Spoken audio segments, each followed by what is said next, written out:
Please, try to touch your forehead with your hand. Do it.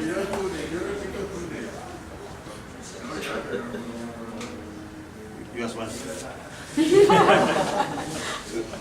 Was that difficult? No.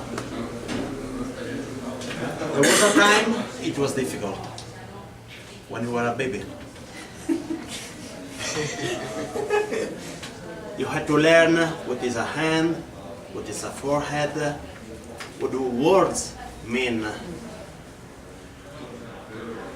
and then how to move your body. It took time, but something difficult became so easy. If this task can become from difficult, easy, then everything can become easy. Such as flying a jet, playing a piano, being a professional speaker. Everything can become easy. But how does something difficult become easy? How does learning work? There are 3 ingredients for learning. First of all, instructions. Our teacher, our mentor will tell us what to do and how to do any skill we are learning. Then we have the most important part, practice, rehearse. We do it and we do it and we do it again and we rehearse to make it the way the teacher wanted us to perform it. Then we have another key part, that is feedback and analysis, to see if what we did was really matching with what the teacher told us. How do we learn? Why difficult things become easy? George Leonard, in his book Mastery, gives us the answers.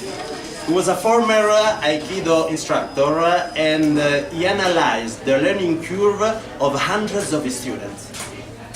And he came to a surprising conclusion.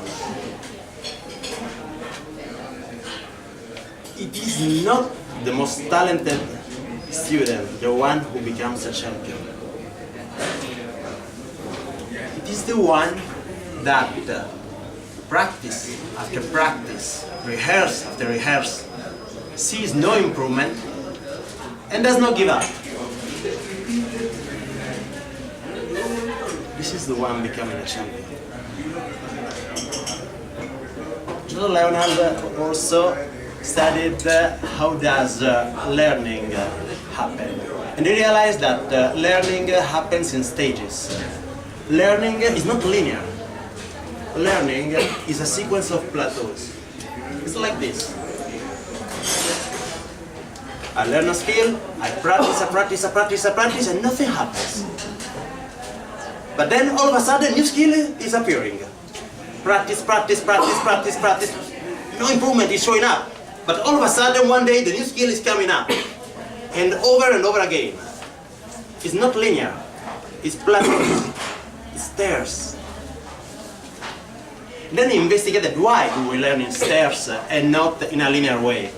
And he found the reason in an investigation of Carl Pravan, that is a neuroscience professor in Stanford University. What he says is that we learn in plateaus, in stairs, because we already have an automatic way to perform any task. So whatever skill we are learning, we have our default way. And to change it, we need to kind of overwrite this automatic way. And it takes time, because we need to focus on it. I focus,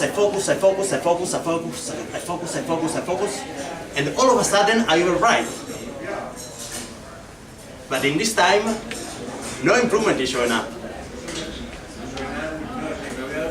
And this is again and again. So let's take an example that can be quite familiar here. Let's say I'm trying to improve public speaking. Let's say I use a lot of filler words in an automatic way. Let's say every every time I say, don't count it, well, so, and I want to improve it. I realize I should not use it. I focus on it, but I cannot change it. I still, I cannot change it. I focus on it, but nothing happens. All of a sudden, I stop using filler words. Let's say then I want to add vocal variety, and I don't have it. I talk in a very monotone way, monotone. I want to do it, I want to improve it, I want to focus on it, but nothing changes, nothing happens. All of a sudden, vocal variety appears. And same again and again with any skill I want to learn. So fellow Toastmasters, what George Leonard discovered in his research with his student Akido is learning happens in stages. And he's not the one with more talent, the one who will become a master. He's the one that after rehearse and rehearse and see that no improvement is showing up, does not give up. So my friends, whatever skill you're willing to learn for this year resolution, enjoy being on the plateau the same way you enjoy results showing up, and you become a champion.